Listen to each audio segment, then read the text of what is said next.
17 வருஷம் இருக்கும். சரிங்களா? 17 வருஷத்துக்கு முன்னக்கூட்டி அந்த ஓட்டு வீடு நாங்க கட்டையில ரூ. 1,20,000. அது அப்ப பெரிய காசு.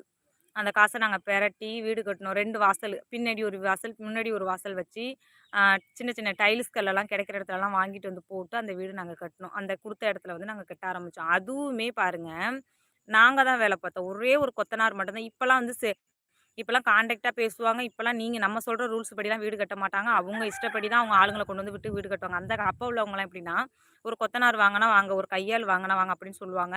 அப்ப போரும் கிடையாது. தண்ணி எடுக்கணும். எத்தன கிலோமீட்டர்லேருந்து ஒரு கிட்டத்தட்ட ஒரு 1 கிலோமீட்டர்லேருந்து நாங்க தண்ணி எடுப்போம் சைக்கிள்ல.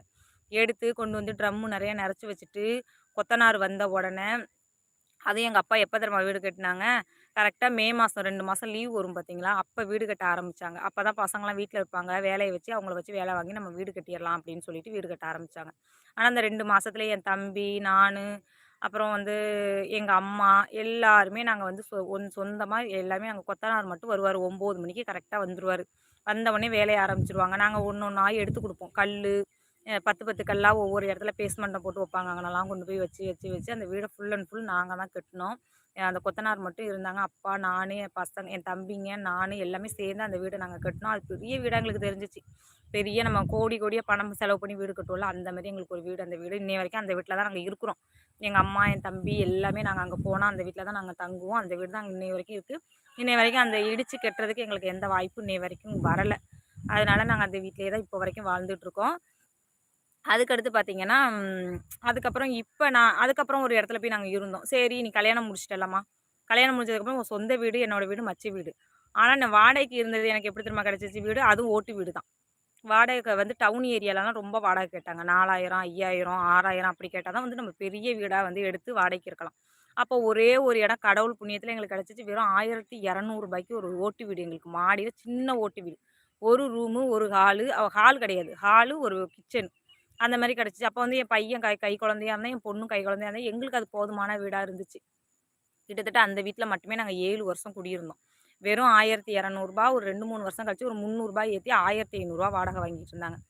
கொரோனா வரைக்கும் அந்த வீட்லயே தான் நாங்க இருந்தோம். எங்க மாமியார விட்டு வெளியில வரும்பொழுது, அந்த வீட்ட பார்த்து நாங்க அந்த வீட்லயே தான் என் பசங்கள எல்லாத்தையும் வளர்த்து, அந்த வீட்லயே தான் நான் இருந்தேன். ரூ. 1500 வாடகை. அது ஓட்டு வீடு தான். மாடியில மொட்டை மாடியில ஒரு சின்ன ஓட்டு வீட்ல தான் நாங்க இருந்தோம். இருந்து அப்படியே இங்க 7 வருஷ வாழ்க்கை போச்சு. 7 வருஷத்துக்கு அப்புறம் கொரோனா வந்துச்சு. கொரோனாவோட ரொம்ப நாங்க அடிபட்டோம். அந்த ரூ. 1500 வாடகை கூட குடுக்க முடியாம ரொம்ப ரொம்ப கஷ்டப்பட்டோம். கஷ்டப்பட்டுட்டு இருக்கப்ப தான் அப்புறம் ஒரு தோட்டம் வந்துச்சு. நீங்க அந்த தோட்டத்துல வந்து இருங்க. முதலமைச்சர் திட்டம் வந்து ஏன் கட்டல அப்படின்னு சொன்னீங்கன்னா, அந்த இடம் எங்களுக்கு குடுத்தாங்க பார்த்தீங்களா, அதுக்கு வந்து பட்டா வந்து எங்களுக்கு எழுதி குடுக்கல. சரிங்களா? எங்களுக்கு வந்து பட்டா வந்து எழுதி குடுக்கல. இப்ப எங்களுக்கு எங்க என் என் வீட்டுக்கார வீடு சொந்த வீடு பெரிய வீடு இருக்கு. ஆனா நாங்க வந்து என்னன்னா, அது கடன் பிரச்சனைனால நாங்க பேங்க் லோன்ல வச்சிருக்கோம். அதனால அந்த வீட்ல நாங்க போய் இருக்கிறது கிடையாது.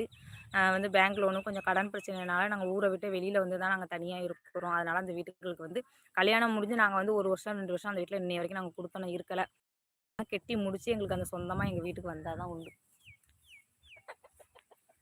முதலமைச்சர் வீடு ஏன் கட்டல அப்படின்னு வந்து கேட்குறீங்க. முதலமைச்சர் வீடு ஏன் கட்டலன்னா, எங்களுக்கு அந்த இடம் குடுக்கும்பொழுது எங்களுக்கு பத்திரம் முடிச்சு குடுக்கல. உங்களுக்குன்னு எழுதி குடுத்துட்டாங்க. எங்களுக்குன்னு எழுதி மட்டும் தான் குடுத்தாங்க. பத்திரம் ப்ராப்பரா முடிச்சா தான் நம்ம அங்க போய் முதலமைச்சர் திட்டத்துக்கு வந்து நம்ம பத்திரம் நம்ம சொந்த பேர்ல இருந்தா தான் நம்மங்களுக்கு வந்து குடுப்பாங்க. அதனால நாங்க முதலமைச்சர் வீடுக்கு ஏற்பாடு பண்ணல. கணவர் இருந்தா எங்க இருக்காரு? எங்கள அப்பாவ காணோம்.